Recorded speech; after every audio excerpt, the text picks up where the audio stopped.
नमस्कार. महाराष्ट्रातील विविध क्षेत्रातील बातम्या झटपट आपल्या मोबाईलवर पाहण्यासाठी लगेचच सबस्क्राइब करा राष्ट्रशक्ती लाईव्ह न्यूज आणि सोबत बेल आयकॉन प्रेस करायला विसरू नका.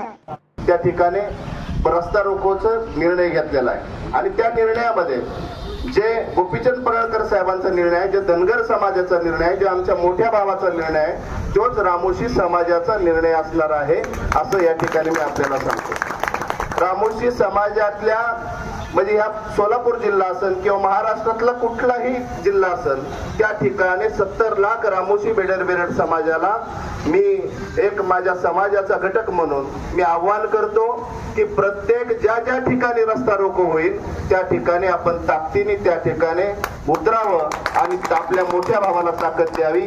ही एका कुटुंबाकरता नाही किंवा एका याच्याकरता नाही, ही पूर्ण महाराष्ट्रामध्ये जे गरीब कुटुंब आहेत त्याच्याकरता ही होणाऱ्या गोष्टी आहेत. आणि याच्यामध्ये मी या ठिकाणी बऱ्याच ठिकाणी मला सांगतात की रामोशी समाज सुद्धा एसटी आरक्षणाकरता का भांडू शकत नाही, कारण आमच्यात बेडर समाज असेल किंवा बेडर समाज याच्यामध्ये एसटी मध्ये आहे, तर आम्ही पण जसं धनगड आणि धनगरांचं भांडण आहे तसंच रामोशी आणि बेडर समाजाचं हे आहे.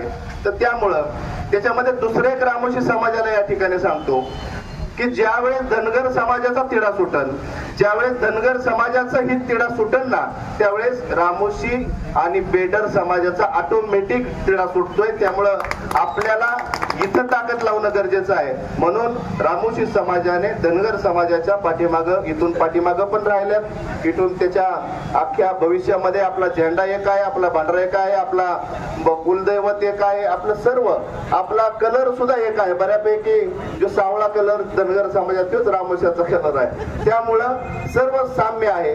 आपल्या फक्त जाती आपल्या वाटलेल्या आहेत, पण तरी सुद्धा आपण आज प्रत्येक ठिकाणी आपला समाज एकत्र येतो. म्हणून मी आवाहन करतो की 23 तारखेला ह्या आंदोलनाकरता जे पडळकर साहेबांनी आवाहन केलेलं आहे त्याला प्रतिसाद द्या असं या ठिकाणी आवाहन करतो. मी परत एकदा माझ्या सर्व मित्रांना या ठिकाणी आपल्या समाजाकरता आपण हे मोठं योगदान या ठिकाणी दिलेलं आहे, ही वाया जाणार नाही. आपला निर्णय नक्की होणार आहे. वरती अतिशय मोठ्या प्रमाणात काम चालू आहे आणि नक्की ते काम होणार असं या ठिकाणी मी आपल्याला आवाहन करतो. थांबतो. जय मल्हार, जय उमाजी.